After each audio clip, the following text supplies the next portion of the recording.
Bueno, vamos a iniciar la unidad 4, en donde vamos a ver el otro grupo de anemias, según el criterio fisiopatológico, que son las anemias regenerativas. Vamos a recordar que este grupo de anemias, la característica es que a nivel de la médula ósea, la eritropoyesis es totalmente normal, pero la causa que lleva a la aparición de la anemia está a nivel periférico, o sea que se deben a una pérdida importante de glóbulos rojos o a una destrucción, o sea, a la hemólisis. Por lo tanto, en las anemias regenerativas, cuando se instala la anemia, como la médula a nivel de la eritropoyesis se produce de forma normal, la médula va a responder. La eritropoyesis en este tipo de anemias va a estar estimulada y eso a nivel periférico va a generar un aumento de los reticulocitos circulantes. Y eso es lo que nos va a dar un aumento del porcentaje de reticulocitos circulantes y un IPR mayor a 3. Esa es la característica de todo este grupo. ¿Cuál es la etiología? La etiología o la causa se puede deber a una pérdida brusca de los glóbulos rojos, como suceden en las hemorragias agudas, o por un aumento en la destrucción de los glóbulos rojos en sangre periférica, que son las denominadas anemias hemolíticas. Entonces, dentro de las anemias regenerativas tenemos dos causas. Una pérdida brusca que se produce por una hemorragia de tipo aguda, en donde obviamente vamos a tener este tipo de anemia en un paciente, por ejemplo, con algún traumatismo importante que le produce hemorragias, ya sea en forma externa o en forma interna, en forma brusca, o sea, en forma aguda, y lo que se va a producir es una disminución de la volemia. Obviamente nosotros a nivel del laboratorio eso lo vamos a ver reflejado en el hemograma, en donde vamos a tener disminución de los glóbulos rojos, disminución del hematocrito y disminución de la hemoglobina. Se instala la anemia. Obviamente, ante la pérdida de sangre, la disminución de la volemia, en el organismo del paciente se van a estimular los mecanismos compensatorios. Uno de ellos es que va a aumentar la eritropoyesis. Y obviamente, de acuerdo a la cantidad de sangre que haya perdido o cuánto haya disminuido la volemia, a nivel clínico, el paciente va a recibir o no una transfusión. Por lo tanto, en este tipo de procesos, que son las hemorragias agudas, en el paciente se le genera una anemia, que es normocítica, normocrómica, porque los glóbulos rojos son totalmente normales, los índices hematimétricos están normales, y la médula va a ser estimulada, se va a producir un aumento de los reticulocitos circulantes y se va a instalar una anemia tipo regenerativa. Lo que siempre tienen que recordar es que un paciente con una hemorragia aguda, el tipo de anemia es regenerativa, a diferencia de los pacientes que tienen hemorragias pequeñas y crónicas, que ya vimos en la unidad anterior, y que este tipo de pacientes que tienen una hemorragia crónica, constante, aunque sea muy pequeña, a la larga los puede llevar a una anemia regenerativa, que es la ferropénica. Entonces, esas dos diferencias siempre tienen que tener en cuenta cómo es el tipo de hemorragia, si es crónica o es aguda. Y el otro grupo, que acá es donde están la mayoría de las anemias regenerativas, son las que se producen porque hay una disminución de la vida media de los glóbulos rojos en la circulación sanguínea. Y eso se produce porque hay un aumento de su destrucción, hay un aumento de la hemólisis. Por eso todo este grupo las vamos a encontrar como las anemias hemolíticas. Como la causa de la anemia se produce a nivel periférico, la eritropoyesis a nivel de médula ósea está estimulada. Hay un aumento, se va a producir un aumento de reticulocitos en sangre circulante para compensar esa disminución o ese acortamiento de la vida media de los glóbulos rojos. Dentro de lo que son las anemias hemolíticas, hay 4 criterios en la clínica con los cuales nosotros los podemos clasificar. Una clasificación etiológica, o sea, la etiología de la anemia, en donde a este grupo lo podemos clasificar en 2. Las anemias intracorpusculares, en donde son todas las anemias hemolíticas que se producen porque el defecto que lleva a un acortamiento de la vida media se encuentra dentro del eritrocito. Mientras que las anemias hemolíticas extracorpusculares se deben a un componente que puede estar en el plasma o puede estar en los vasos, y eso es lo que lleva a el aumento de la hemólisis de los glóbulos rojos.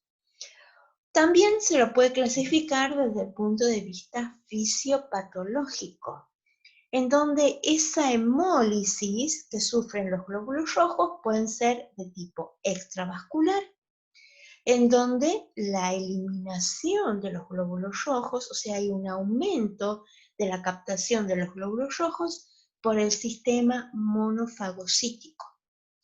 O esa hemólisis puede ser de tipo intravascular, en donde la lisis se produce dentro del vaso sanguíneo, o sea, se produce una ruptura del glóbulo rojo dentro del vaso. Acá no participa el sistema monofagocítico. De acuerdo a la clínica, este tipo de anemias hemolíticas se pueden manifestar tanto en forma aguda, o sea que pueden aparecer en forma brusca, o pueden tener una manifestación de tipo más lenta, o sea, pueden presentarse en forma crónica.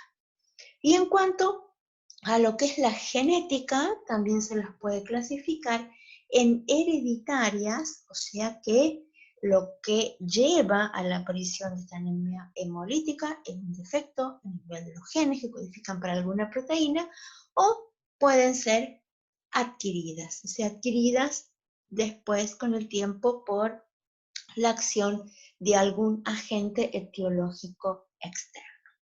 Nosotros vamos a empezar viendo estas anemias hemolíticas, si bien las vamos a ver desde el punto de vista etiológico. Vamos a ver primero las intracorpusculares, después vamos a seguir por las extracorpusculares. Primero vamos a ver cuáles son las características de las anemias hemolíticas desde el punto de vista fisiopatológico.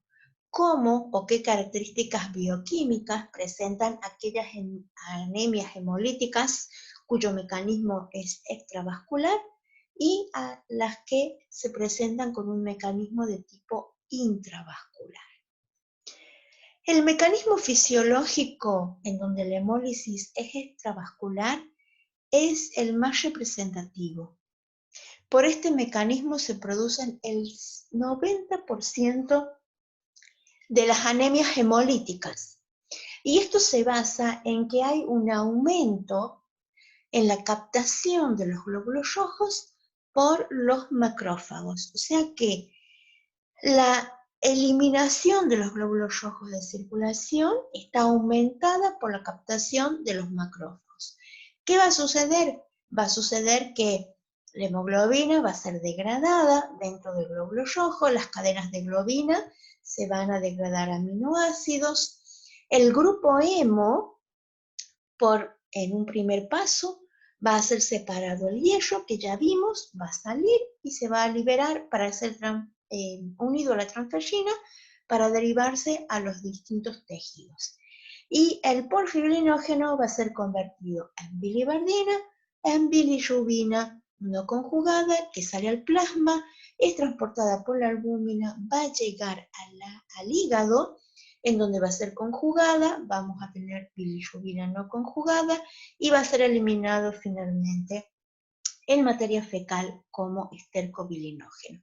Y un pequeño porcentaje va a cumplir el ciclo entero hepático. En las anemias hemolíticas que se producen por una hemólisis de tipo extravascular, todos estos mecanismos están estimulados. Entonces, ¿qué vamos a ver en el paciente? La hemoglobina, obviamente, no está en el plasma, el glóbulo rojo es captado por el macrófago. ¿Y qué vamos a tener? Vamos a tener un aumento principalmente de la bilirrubina no conjugada. Por lo tanto, cuando tenemos este tipo de mecanismos en las anemias hemolíticas, el paciente va a presentar aumento de bilirrubina total en sangre a expensas de la bilirrubina no conjugada. Y a su vez, como el ciclo enterohepático está también aumentado, hay mayor paso de urobilinógeno, ese urobilinógeno puede filtrar en riñón y vamos a tener aumento de urobilinógeno en orina. Ese es el mecanismo, este mecanismo es el más frecuente a nivel de las anemias hemolíticas. Pero un 10% de estas anemias hemolíticas cursan con el otro mecanismo de hemólisis, que es cuando el glóbulo rojo se rompe dentro del vaso sanguíneo y es lo que conocemos como hemólisis intravascular.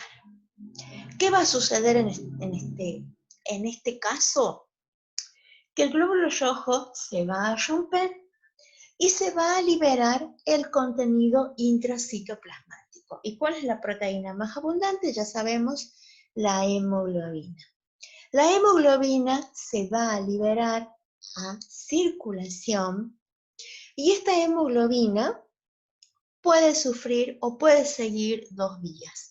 Esta hemoglobina, que está formada por un tetrámero de globinas, cuando se libera a circulación, pierde una cadena alfa y una cadena beta. Entonces se transforma en un dímero de globina, que solamente tiene una cadena alfa y una cadena beta.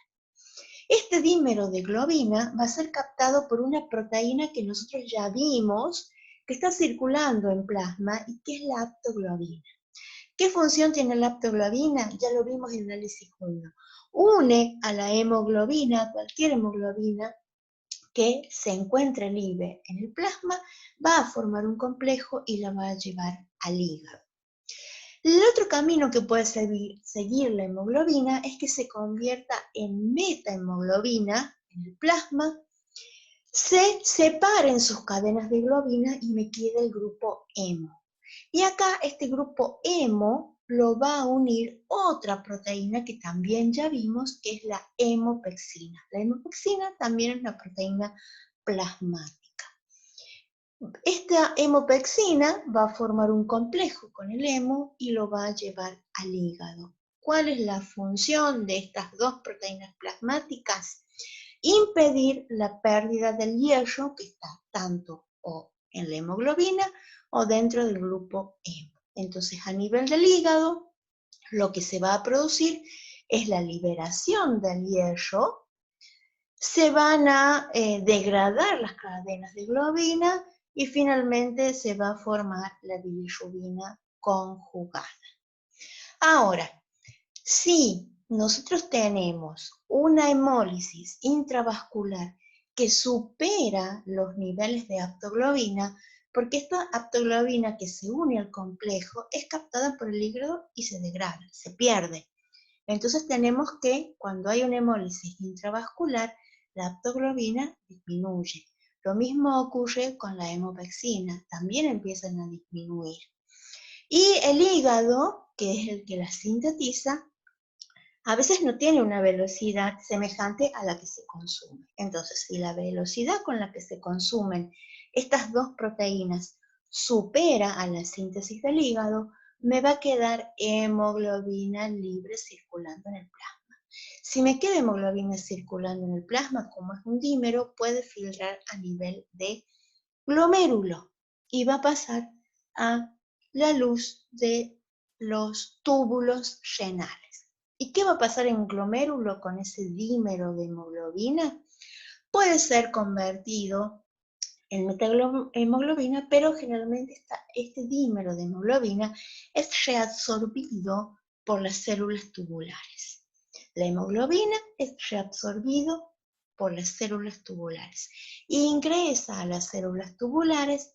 En las células tubulares la mayoría es degradado, es separado el hierro, se libera a circulación para que se una la transferrina y vaya a los sitios de depósito, pero parte de una pequeña porción de ese hierro queda dentro de la célula renal y cuando esa célula renal descama, nosotros lo podemos observar, esos depósitos de hierro que normalmente no están en una célula renal epitelial, se las puede observar a través de la tinción de Peirce, que es la misma que usamos para médula ósea para evidenciar los depósitos de hierro. Entonces, cuando se hace esta coloración y se observan células que en su interior tienen pequeños gránulos de hierro, hablamos de que en la orina hay una hemosideриnuria. No es que esté la hemosiderina en la orina, es la presencia de depósitos de hierro dentro de las células epiteliales renales que han descamado y han aparecido en la orina. Y ahora, si la capacidad de absorción de la hemoglobina por las células renales se ve muy aumentada, o sea, llega a la capacidad máxima de reabsorción que tiene la célula renal por absorber hemoglobina, la hemoglobina que está en la luz tubular no va a ser reabsorbida y va a aparecer en la orina, entonces vamos a tener hemoglobinuria. Entonces, cuando tenemos hemólisis intravascular, va a aparecer. La primera característica bioquímica es la hemoglobinemia. De ahí la importancia de la toma de la muestra, de no generar hemólisis. Porque si nosotros vemos un plasma o un suero ligeramente coloreado, puede ser sospecha de una anemia que sea por este tipo de mecanismo, una hemólisis intravascular. Además, la aparición de hemosideриnuria en la orina también orienta o es muy característico de que puede ser una hemólisis intravascular y además acompañada de la hemoglobinuria. ¿Qué otras alteraciones bioquímicas vamos a ver? Disminución de la hemoglobina, disminución de la hemopexina porque se consume y además no solo se libera la hemoglobina, sino que se van a liberar las enzimas intraeritrocitarias. Y la que nosotros podemos valorar en la clínica es la LDH. La LDH que está dentro del eritrocito también va a estar aumentada. Entonces, estas características bioquímicas es las que me permiten a mí diferenciar en un paciente que tiene anemia, orientarme hacia la anemia se ha producido por un mecanismo de tipo intravascular o un mecanismo de tipo extravascular, en donde las extravasculares solamente tienen un aumento de bilirrubina. Todos los otros parámetros se mantienen normales, o sea, no hay hemoglobinemia, no hay disminución de aptoglobina, ni de hemopexina, ni tampoco aparece LDH aumentada. Y también vamos a ver las manifestaciones clínicas, porque estas anemias se pueden manifestar de forma aguda o de forma crónica. Las anemias hemolíticas agudas, clínicamente, obviamente hay una disminución brusca de los glóbulos rojos porque se ha producido una destrucción de los mismos en un corto tiempo. El paciente generalmente manifiesta ictericia, pocos días, manifiesta palidez, que son síntomas de cualquier anemia, fatiga, palpitaciones, y según el grado de hemólisis puede llegar a una insuficiencia renal por una disminución brusca de la volemia y también a un shock hipovolémico.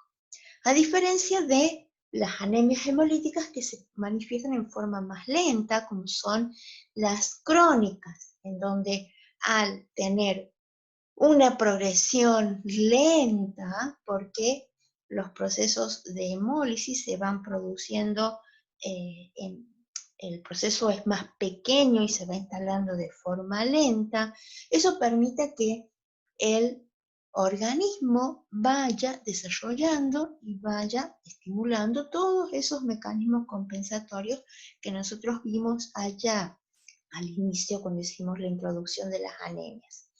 Además, eso va a generar que la sintomatología clínica sea muy diferente de acuerdo a el tiempo que lleva instalada la anemia en el paciente.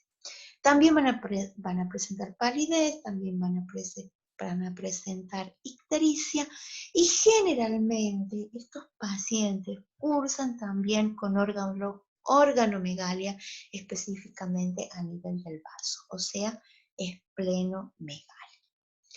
Pero ¿cómo los vamos a estudiar nosotros en esta unidad a las anemias hemolíticas que son regenerativas?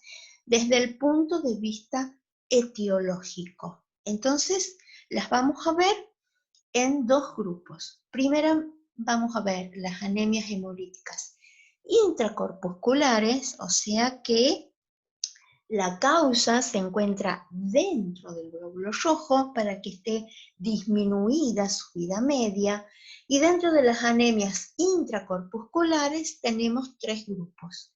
Las membranopatías, en donde el defecto está en la membrana del glóbulo rojo, las enzimopatías, en donde el defecto está a nivel de alguna enzima que forma parte de los sistemas enzimáticos, y las hemoglobinopatías, en donde la alteración está específicamente a nivel de la hemoglobina.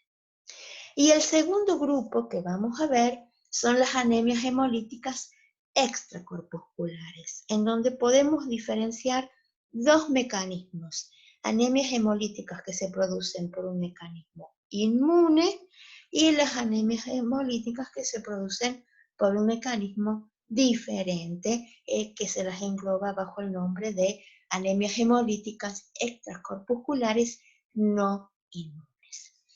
Entonces, ¿qué es lo primero que vamos a ver?